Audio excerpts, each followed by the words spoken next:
नमस्कार। अपनी विगत चर्चा को आगे बढ़ाते हुए आज हम कुछ अन्य अधिकारों के बारे विधिक अधिकारों से संबंधित वर्गीकरण के बारे में बात करेंगे, जिनमें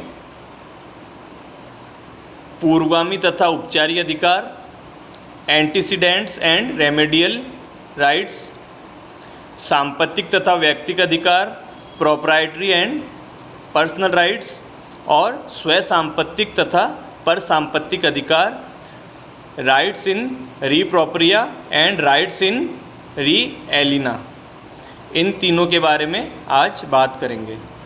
तो सबसे पहले देखते हैं कि पूर्वगामी तथा उपचारी अधिकार यानी एंटीसीडेंट्स एंड रेमेडियल राइट्स क्या हैं।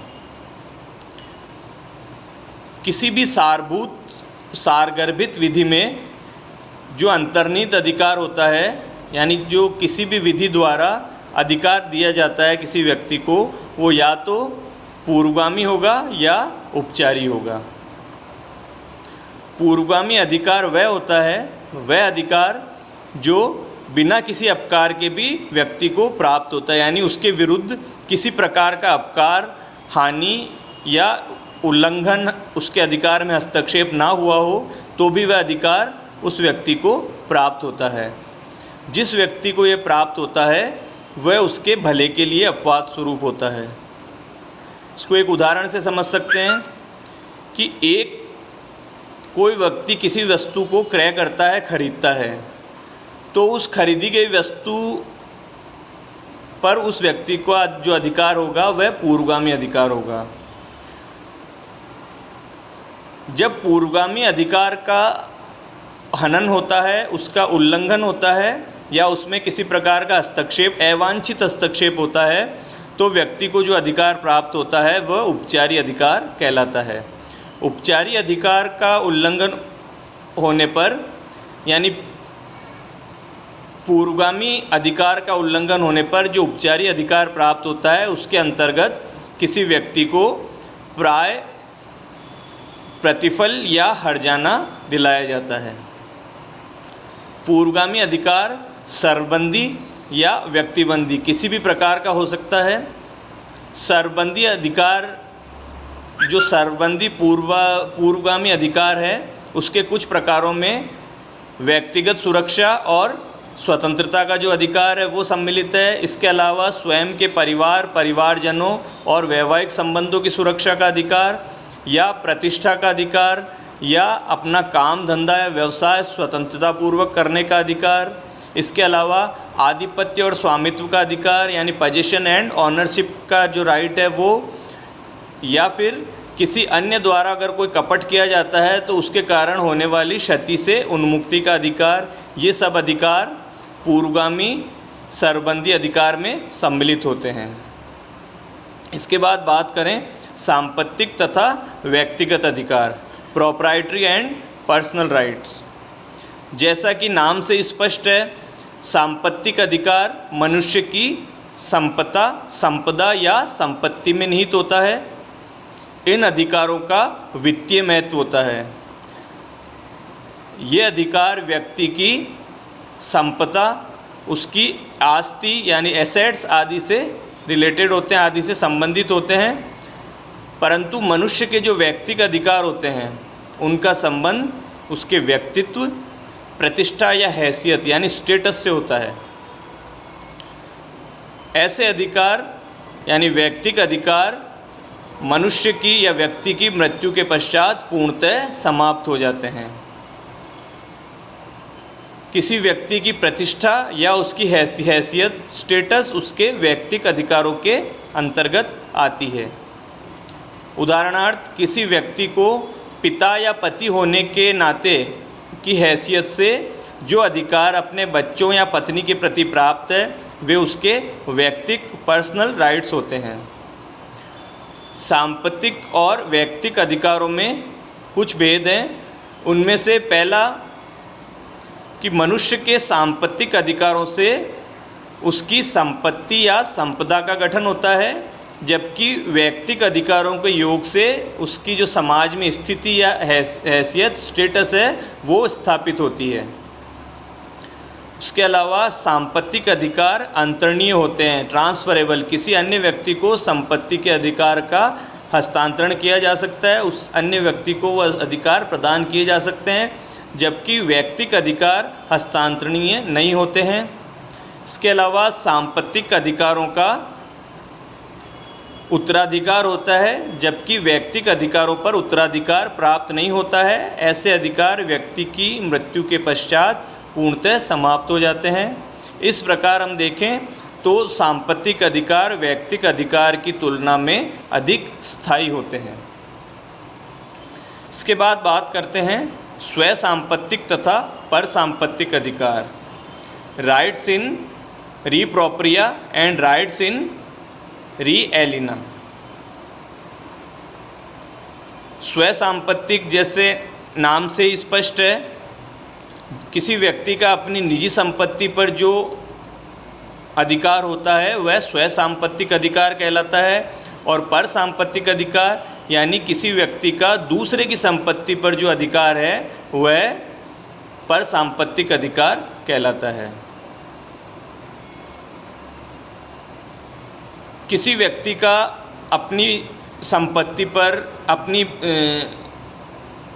भूमि पर जो अधिकार होता है वह स्वयं सांपत्तिक अधिकार है, परंतु उस भूमि से संलग्न जो दूसरी भूमि है, दूसरी ज़मीन है, उस पर होकर आने जाने का जो अधिकार होगा वह पर सांपत्तिक अधिकार कहलाएगा। पर सांपत्तिक अधिकार को विलंगम एनकम्ब्रेंस भी कहते हैं। पर सांपत्तिक अधिकार में अधिकार का धारणकर्ता संपत्ति पर पूर्ण अधिकार नहीं रखता है। संपत्ति पर पूर्ण अधिकार तो किसी दूसरे व्यक्ति के पास होता है। उदाहरण के लिए, यदि कोई व्यक्ति अपना मकान किसी व्यक्ति के पास बंधक मॉर्गेज रखता है, तो बंधककर्ता यानी जिसने बंधक किया है, मॉर्गेजर ने मकान संबंधी जो उसका स्वामित्व सांपत्तिक अधिकार है उसका विभाजन कर उस मकान पर विलंगम या भार उत्पन्न कर लिया है। ऐसी स्थिति में बंधकी यानी मॉर्गेजी को उस मकान पर सांपत्तिक अधिकार प्राप्त हो जाता है, और यदि वह मॉर्गेज बंधक के साथ है तो उसे अस्थायी रूप से स्वामित्व भी प्राप्त हो जाएगा। परंतु किसी भी स्थिति में बंधकी का यह अधिकार पूर्ण नहीं होगा, यानी जिस व्यक्ति ने बंधक रखा है वह उस अधिकार पूर्ण नहीं होगा, क्योंकि बंधककर्ता जिसने बंधक रखा है उसके पास बंधक के मोचन का अधिकार, राइट ऑफ रिडेम्पशन, हमेशा बना रहता है। इस उदाहरण में बंधककर्ता यानी जिसने बंधक किया है का मकान संबंधी जो पूर्ण स्वामित्व अलग हो गया है वह पर सांपत्तिक अधिकार कहा जाएगा, और उसका मकान भारग्रस्त मात्र हो जाएगा। दूसरे शब्दों में बंधकी का पर सांपत्तिक अधिकार बंधककर्ता के स्वयं सांपत्तिक अधिकार पर विलंगम होगा। सामंड ने विलंगम के 4 प्रमुख प्रकार बताए हैं। पहला पट्टा यानी लीज, दूसरा सुविधाभार यानी सर्विट्यूड, तीसरा प्रतिभूति यानी सिक्योरिटी, और चौथा न्यास यानी ट्रस्ट। सबसे पहले पट्टे के बारे में बात करते हैं। पट्टा यानी लीज, पट्टा, सिक्योरिटी, प्रतिभूति, इनके बारे में आप भारतीय संविदा अधिनियम कॉन्ट्रैक्ट में अध्ययन करेंगे। तो पट्टे में क्या होता है कि संपत्ति का स्वामित्व तो एक व्यक्ति में निहित रहता है, जबकि उसका कब्जा तथा उपयोग करने का अधिकार किसी अन्य व्यक्ति में निहित होता है।